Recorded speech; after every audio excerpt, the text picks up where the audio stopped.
On the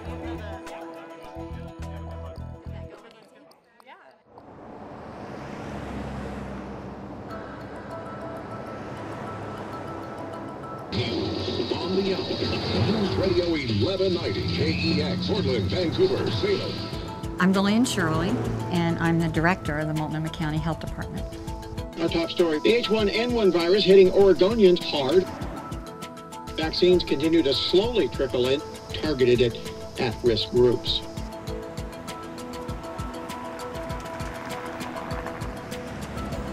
Change is hard. It causes fear.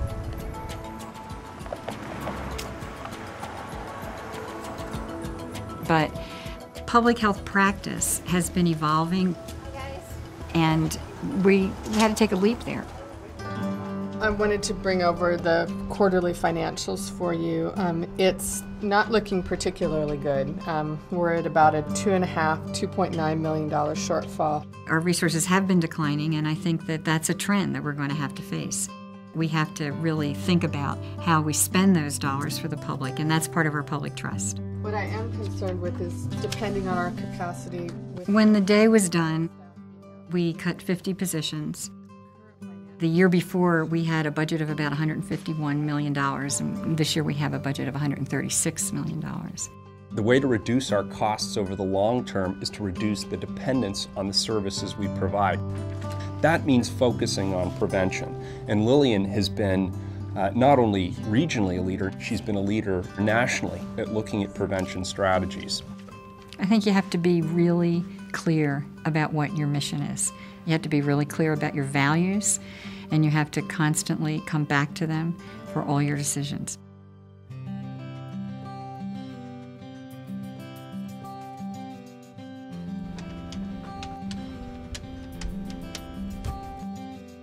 Good morning, Mr. Kaplan. This is Angelica. It's time for your medication. Could you please connect yourself? Okay. How are you today?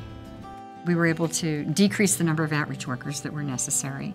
We were able to ensure that the family had control now over when they took their medicine because they could make an appointment. Okay, are you done? Can you show me, please, the packet? Okay. That worked better for the client, and it works better for the budget. And we're seeing really good results. People really like it. I will call you Tuesday, okay? Thanks. Okay, bye.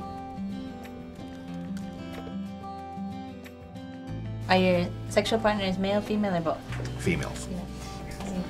And when was the last time that she tested for HIV? We've actually found out that it increases the patient's compliance. Have you had any problems having your blood drawn? Have you ever fainted or anything? And it also means that we get better flow through the clinic. How are you feeling? Feeling wonderful. Great. Okay, so that's for the syphilis and HIV. Okay.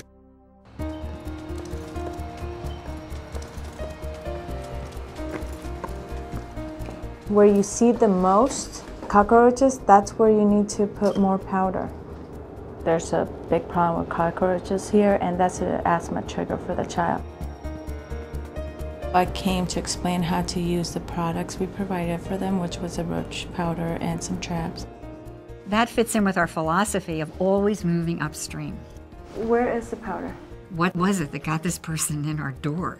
And let's check and see what can we do to keep that person from needing our services. And that's kind of public health practice in a nutshell. We're the demand reduction end of the healthcare system. We need to have lots of people with tickets and ready to flow in right away. Work at your pace, but be as efficient as you can. Responding to the threat of H1N1 in our community has been a strain. So the staff has had to really be very creative. Lillian is able to move people where they're most needed at any given time. So the people currently operating our H1N1 functions all have other responsibilities and jobs within the health department. Here for a shot? Yeah. Okay, just go right in here, please. Okay. Thank you. This is the result of years of training Great. When it looks smooth, then that's what we want. You don't know all the work that went into it. Se necesita esperar una semana o dos. In our jurisdiction, the largest minority population is Latino. So we have already a lot of really good relationships with that community. ¿Cuántos meses tiene el bebé? 8 meses, ya va a cumplir 9 meses. Oh, sí, está bien, él puede recibirla.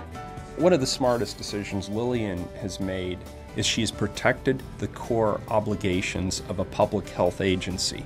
So while there are mergers in her department, while there are realignments of services, while we do continue to shift resources towards prevention strategies that support our citizens in the long run, she has never forgotten that as a public health agency we have specific obligations. What saved us was public health is very mission driven, and we stuck to our mission. We really articulate what were our values here and saying we're going to get to this number, and getting to this number, these are the things that we're going to hold sacred.